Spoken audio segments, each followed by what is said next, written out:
नमस्ते बच्चों। आज का लेक्चर शुरू करने से पहले हम पीछे वाले वीडियो में प्रश्न 19 में जो बातें पढ़ी थी उनको थोड़ा सा रिपीट करते हैं, उनके बारे में समझने का प्रयास करते हैं। पहले हमने पढ़ा था कि परमाणु के क्वांटम यांत्रिकी मॉडल के विकास का संक्षिप्त वर्णन करें। इसमें थोड़ा सा सुधार किया है। ये जो पिछला प्रश्न था वो मॉडल को नहीं बता रहा था पूरी तरह से, हम उस मॉडल तक या वैज्ञानिक उस मॉडल तक कैसे पहुँचे, क्या क्या प्रयास रहे उनके, उसके बारे में बता रहा है। तो उसमें हमने यह पढ़ा कि सबसे पहले हमने क्वांटम यांत्रिकी के बारे में पढ़ा, विज्ञान की वह शाखा जो हमें इस मॉडल तक ले जाती है, जो अति सूक्ष्म वस्तुओं के द्वैत व्यवहार के साथ डील करती है। क्वांटम यांत्रिकी मतलब विज्ञान की वह शाखा जो अति सूक्ष्म वस्तुओं, यहाँ पर हम जिस अति सूक्ष्म वस्तु की बात कर रहे हैं वो है इलेक्ट्रॉन, मुख्यतः इलेक्ट्रॉन की बात कर रहे हैं हम। इलेक्ट्रॉन के द्वैत व्यवहार को ध्यान में रखकर कार्य करती है, मतलब इलेक्ट्रॉन कण भी है और तरंग भी है। उसके बाद हमने किया था क्वांटम यांत्रिकी की सहायता से एक समीकरण श्रोडिंगर द्वारा दी गई, जिसे श्रोडिंगर समीकरण के नाम से जाना जाता है। तो क्योंकि यह क्वांटम यांत्रिकी की सहायता से दी गई, इसलिए यह भी इलेक्ट्रॉन या पदार्थ के द्वैत व्यवहार को ध्यान में रखती है। अब ये समीकरण क्या थी? इस समीकरण का बहुत सिंपल रूप है, एकदम सिंपल रूप, H कैप साई बराबर E साई। ये श्रोडिंगर समीकरण है जो हमें ये बताती है कि अगर एक गणितीय संकारक, आपको मैंने समझाया था गणितीय संकारक का मतलब, अगर एक गणितीय संकारक हैमिल्टोनियन साई पर कार्य करता है तो वो साई की ऊर्जा देता है। आगे हमने पढ़ लिया साई क्या होता है। साई का मतलब किसी भी इलेक्ट्रॉन का तरंग फलन। हमने बताया कि इलेक्ट्रॉन कण भी है और तरंग भी है, तो किसी भी इलेक्ट्रॉन का तरंग फलन उसका साई कहलाता है। तरंग फलन का मतलब है कि उसकी इलेक्ट्रॉन एक तरंग के रूप में है। ये देखिए, ये क्वांटम मैकेनिक्स कह रही है, ये द्वैत व्यवहार के आधार पर जब इलेक्ट्रॉन तरंग के रूप में है तो उसकी तरंग किस प्रकार से फैली हुई है, तरंग फलन, ठीक है, उसको हम साई से शो करते हैं। तो वास्तव में इसको हम सामान्य भाषा में कक्षक के नाम से जानते हैं। तो जो इलेक्ट्रॉन का तरंग फलन या साई होता है वो उसके कक्षक को बताता है कि कहाँ पर इलेक्ट्रॉन रह रहा है, इलेक्ट्रॉन जिस स्थान पर पाया जा रहा है या उसके पाए जाने की मैक्सिमम संभावना है वो है उसका कक्षक, जिसको हम साई से शो करते हैं और उसको तरंग फलन भी कहते हैं। तरंग फलन या साई को 3 क्वांटम संख्याओं n, l और m द्वारा दर्शाया जाता है। ये हम पिछले प्रश्न में पढ़ चुके हैं। n, l और m ये 3 क्वांटम संख्याएं हैं जिनकी सहायता से किसी भी कक्षक की पहचान बनती है, किसी भी कक्षक को दर्शाया जाता है। अब आज की वीडियो में जो हम प्रश्न कर रहे हैं वो इन्हीं 3 क्वांटम संख्याओं की बात कर रहे हैं। अब यहाँ पर एक और डिफरेंस समझ लीजिए कि यहाँ से क्वांटम मॉडल की मुख्य शुरुआत हो जाती है कि क्वांटम मॉडल हमें इलेक्ट्रॉन की व्यवस्था के बारे में क्या बताता है। देखो बच्चों, जितने भी मॉडल दिए गए, ये चौथा मॉडल पढ़ रहे हैं हम आपके सिलेबस के अकॉर्डिंग, थॉमसन मॉडल या उसके बाद जितने भी मॉडल दिए गए, वास्तव में ये सारे के सारे मॉडल इलेक्ट्रॉन्स की व्यवस्था को ही समझा रहे थे। थॉमसन ने कहा कि परमाणु धनावेश का गोला है, बीच बीच में इलेक्ट्रॉन लगे हैं। रदरफोर्ड ने कहा कि सारे के सारे धनावेश प्रोटॉन के रूप में, सारा का सारा धनावेश सेंटर में आ गया और इलेक्ट्रॉन साइड पर चक्कर काट रहे हैं। बोर ने कहा कि धनावेश बीच में है, नाभिक है, बिल्कुल सही बात है और ये बात आज तक चल रही है।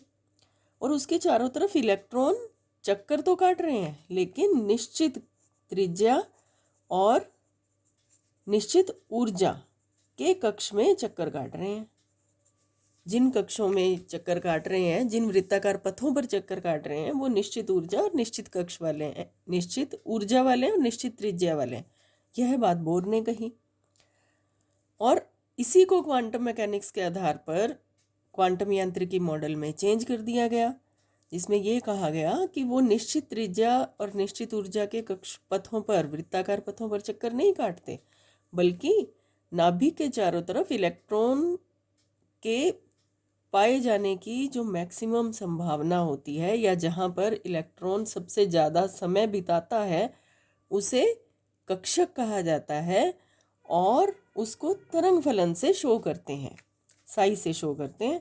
और साई को एक्सप्लेन करने के लिए 3 प्रकार की क्वांटम संख्याएं दी जाती हैं, एन, एल और एम, जो उस साई की पूरी डिटेल बताती हैं, या हम कहें उस इलेक्ट्रॉन की पूरी डिटेल बताती हैं, इलेक्ट्रॉन का पूरा लेखा जोखा बताती हैं कि वो कहाँ पर रह रहा है, किस स्थान पर पाया जाएगा, नाभिक से कितनी दूरी पर होगा, कितनी ऊर्जा होगी, उसकी शेप कैसी होगी जहाँ पर वो रहेगा, इन सब बातों के बारे में यह बताती हैं।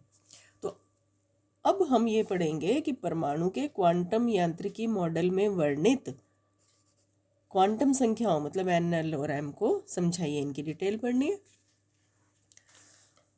परमाणु के क्वांटम यांत्रिकी मॉडल के अनुसार किसी परमाणु में इलेक्ट्रॉन के तरंग फलन साई को परमाणु कक्षा कहते हैं।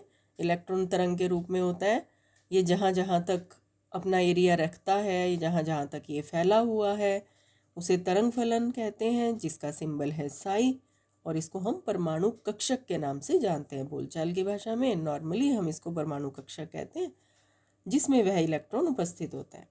परमाणु के इलेक्ट्रॉन के बारे में सभी की सभी जानकारियाँ उसके कक्षक तरंग फलन साई में उपस्थित होते हैं। तो इलेक्ट्रॉन की सारी कुंडली आप कह सकते हैं इस साई में होती है।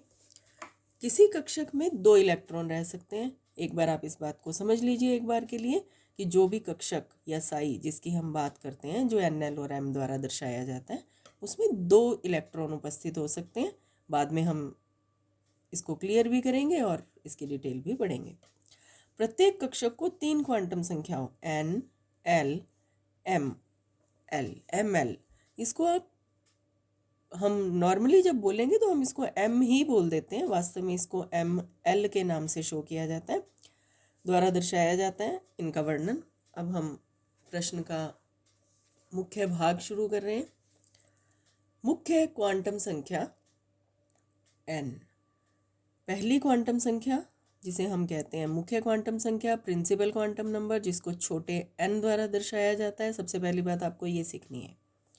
दूसरी बात, इसका मान 1, 2, 3 या ऑनवर्ड्स कुछ भी हो सकता है, 0 कभी नहीं होगा।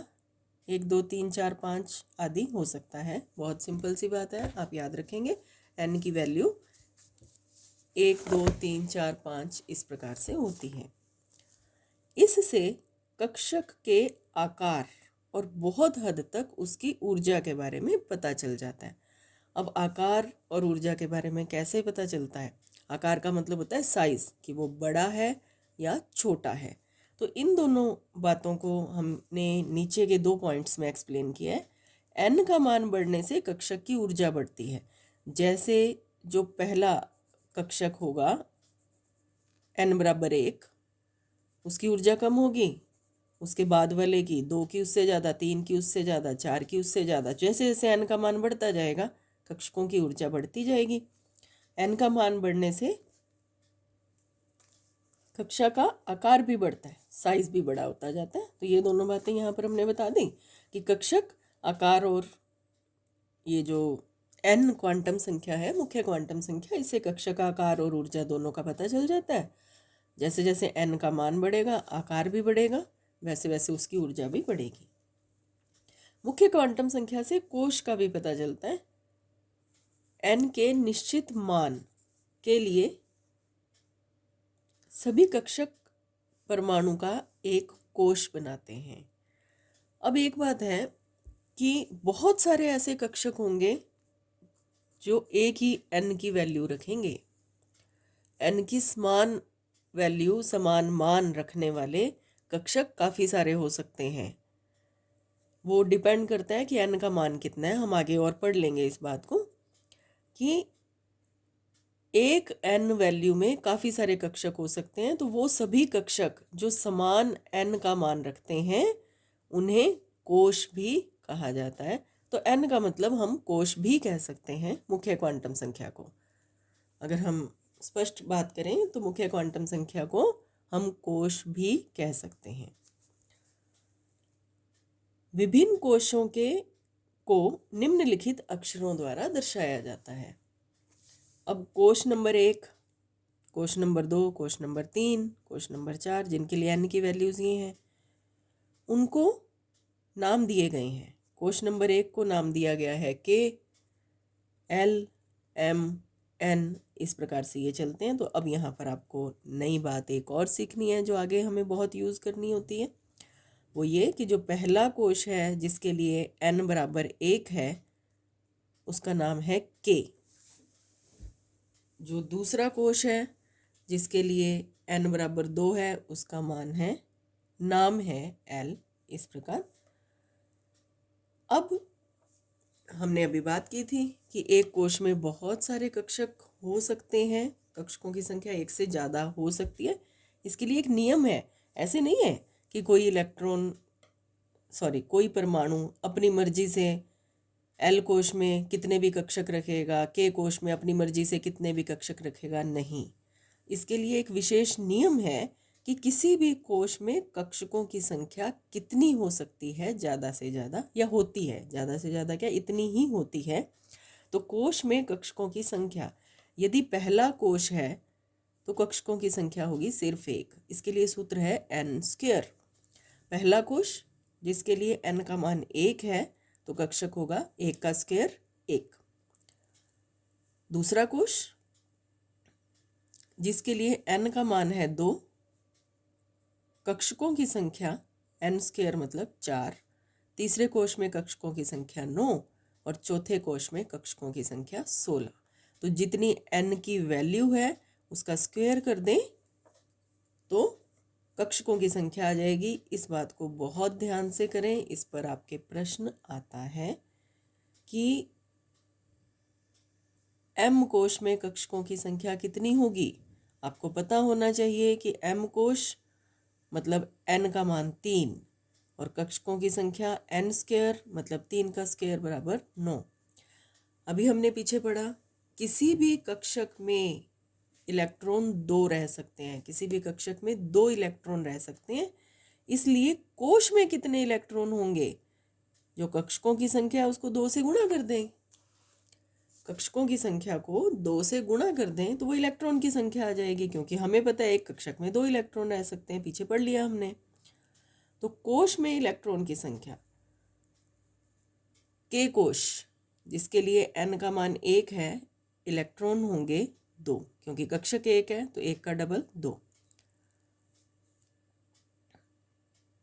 L कोश, उसमें कितने इलेक्ट्रॉन होंगे, 2n², क्योंकि L के लिए n की वैल्यू है 2। 2 दूनी 4, 4 दूनी 8, 3 तिया 9, 3 का स्क्वायर 9 गुणा 2 18। तो इस प्रकार से K, L, M, N इनमें इलेक्ट्रॉन की संख्या भी फिक्स होती है और इनके कक्षकों की संख्या भी फिक्स होती है। आपको सूत्र याद रखना है। कक्षकों की संख्या के लिए सूत्र है n², जो n का मान है उसको स्क्वायर कर दें, और कोश में इलेक्ट्रॉन की संख्या के लिए 2n², n² की जो वैल्यू है उसको 2 से गुणा कर दें। अब हम दूसरी क्वांटम संख्या पढ़ेंगे, दिग्गशीय क्वांटम संख्या। इसके बहुत सारे नाम हैं, याद रखें। दिग्गंशीय क्वांटम संख्या, कक्षक कोणीय संवेग या भौम क्वांटम संख्या। सिंबल है L, छोटा l। किसी कोश में के उपकोशों को दिग्गंशीय क्वांटम संख्या L द्वारा प्रदर्शित करते हैं। अब हमने ये समझ लिया कि इलेक्ट्रॉन कक्षक में रहता है और जो एक ही n वैल्यू वाले जितने भी कक्षक होते हैं वो मिलकर के एक कोश बनाते हैं। किसी भी कोश को कुछ उपकोशों में बांटा गया है, जिसे दिगशीय क्वांटम संख्या या एल कहते हैं, यह कक्षक के त्रिविमीय आकार को बताते हैं। अंतर देखिए, जो मुख्य क्वांटम संख्या थी वो तो एक एवरेज साइज को बता रही थी, कक्षक बड़ा है, ये छोटा है, नाभिक से दूरी के अनुसार उसका साइज बता रही थी। लेकिन जो यह है दिगशीय क्वांटम संख्या एल, यह उसके त्रिविमीय आकार को बताती है कि वास्तव में वो शेप किस में है। अभी हम आगे शेप के बारे में भी पढ़ लेंगे। n के लिए दिए गए मान के लिए l का मान, यहाँ पर बहुत ध्यान से इसको समझेंगे। n के मान थे 1, 2, 3, इस प्रकार से। l के मान 0 से स्टार्ट होते हैं और n-1 पर जाके ख़त्म हो जाते हैं।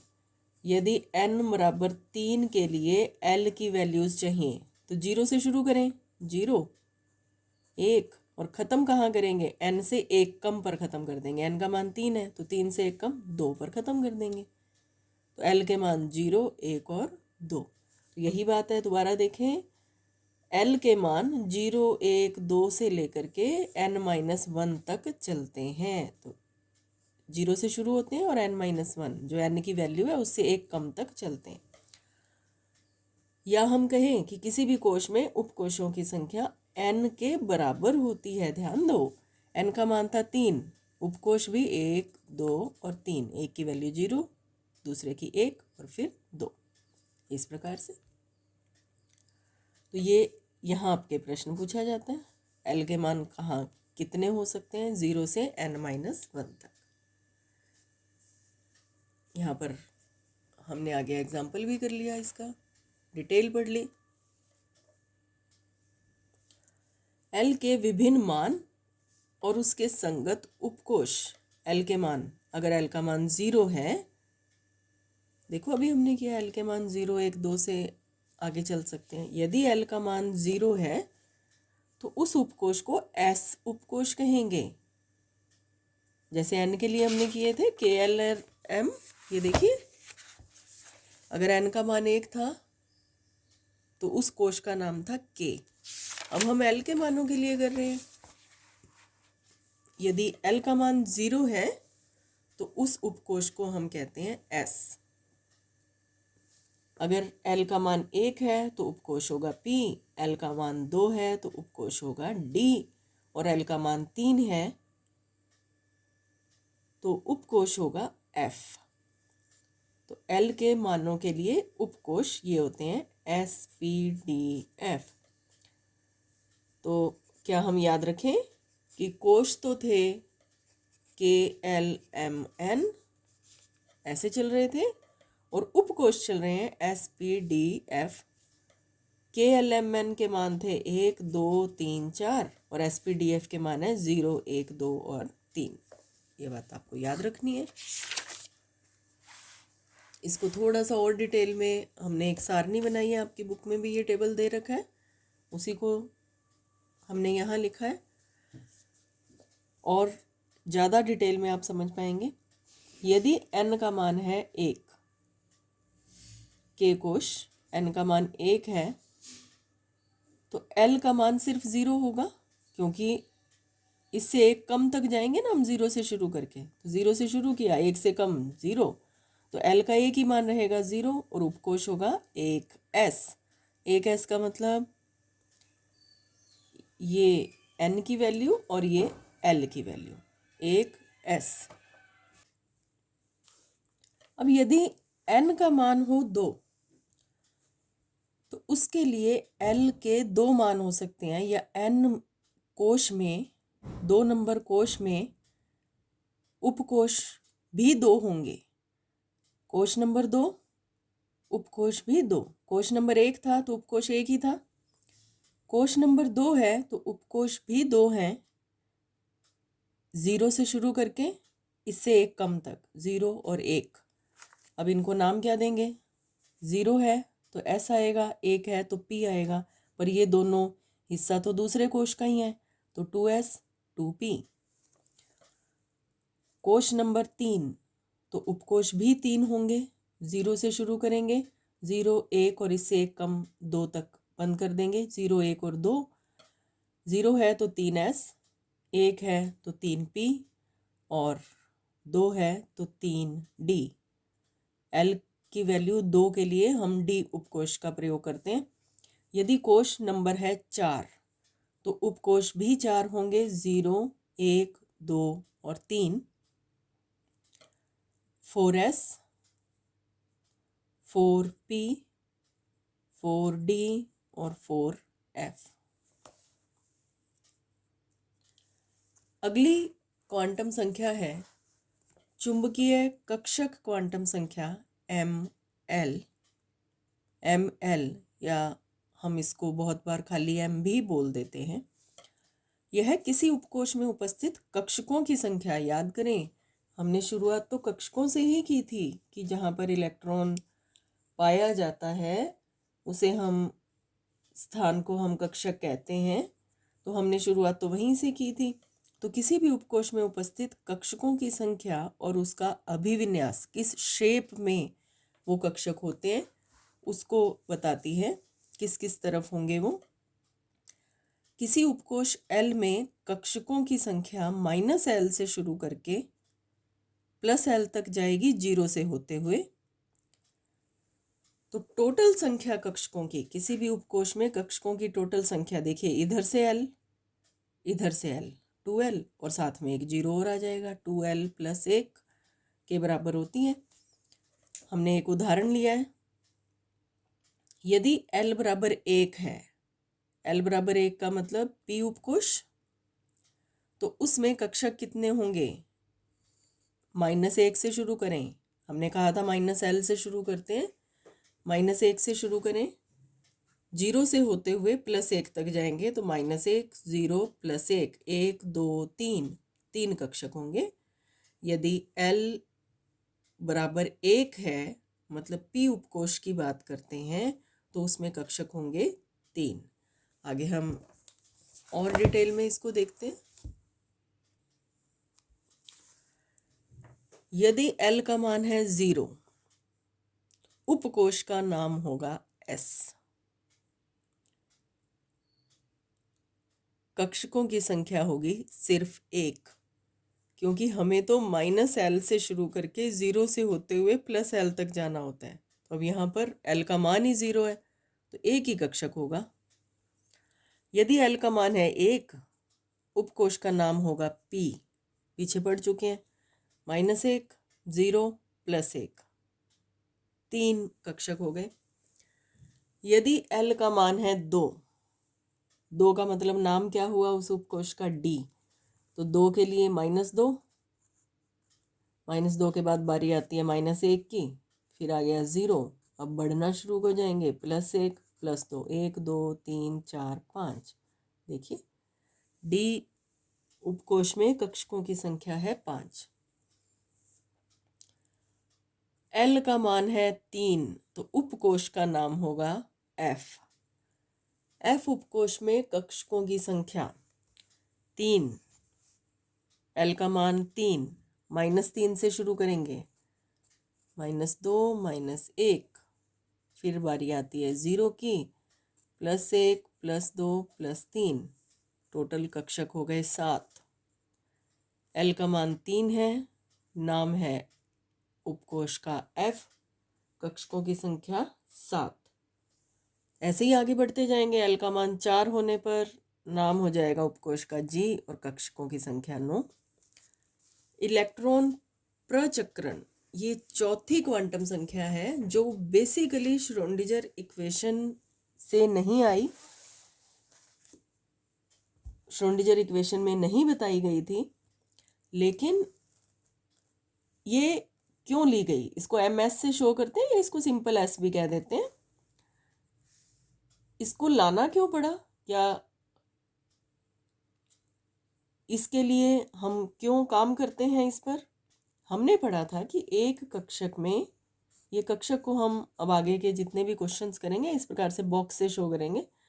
एक कक्षक में 2 इलेक्ट्रॉन रह सकते हैं। एक बात तो हमने ये पढ़ी। फिर हमने ये पढ़ लिया कि कक्षक N L और M से बताए जाते हैं।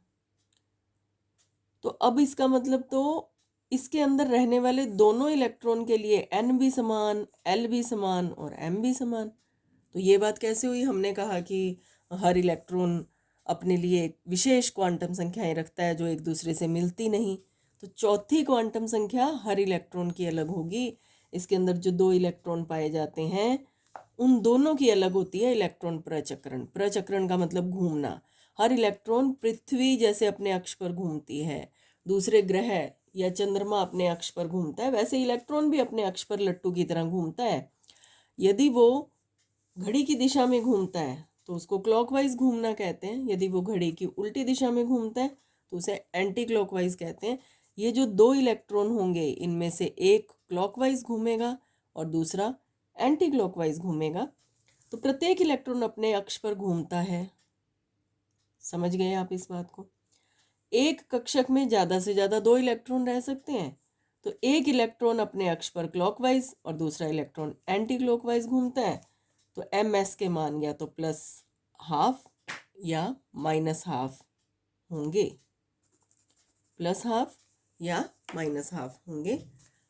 अब देखो, मान लीजिए एक कक्षक की हम बात करते हैं, एक ऐसे कक्षक की हम बात करते हैं जिसके लिए N, L और M वैल्यूज़ मैं आपके सामने लिख रही हूँ। इन N, L और M वैल्यूज से आप पहचान करने की कोशिश करेंगे कि वह कक्षक कौन सा हो सकता है। तो देखें, N, L और M वैल्यूज को कैसे एक्सप्लेन करते हैं।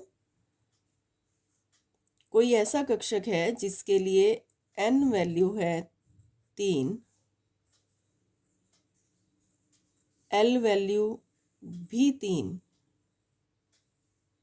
L वैल्यू 3 हो ही नहीं सकती क्योंकि इससे एक कम हो सकती है 2। ऐसे प्रश्न भी आएंगे आपके, आपको N वैल्यू भी वही दे देंगे, वही L दे देंगे, फिर आपसे पूछा जाएगा क्या ऐसा संभव है। तो वहाँ पर हम उसको एक्सप्लेन कर देते हैं। अब M वैल्यू -1, तो देखेंगे इसको, ये कक्षक कौन सा हुआ। N वैल्यू 3 का मतलब 3, L वैल्यू 2 का मतलब D उपकोष, और D उपकोष में से D उपकोष के 5 कक्षक हो सकते हैं। -2 से शुरू करें +2 तक जाएं तो 5 हो सकते हैं। उनमें से ये वाला कक्षक, ये वाला कक्षक जिसके लिए M की वैल्यू -1 है, तो ये हो जाएगा। अब इनके नाम और होते हैं, आपके सिलेबस में नहीं है, आपको अभी नहीं देखना, थोड़ा सा बाद में देखेंगे। इनके नाम भी होते हैं, जैसे जो P के 3 कक्षक होते हैं उनका नाम है PX, PY, PZ।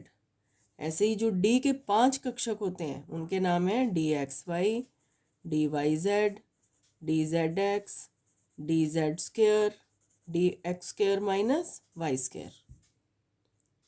तो -1 का मतलब है कि इनमें से कोई भी एक कक्षक हो सकता है।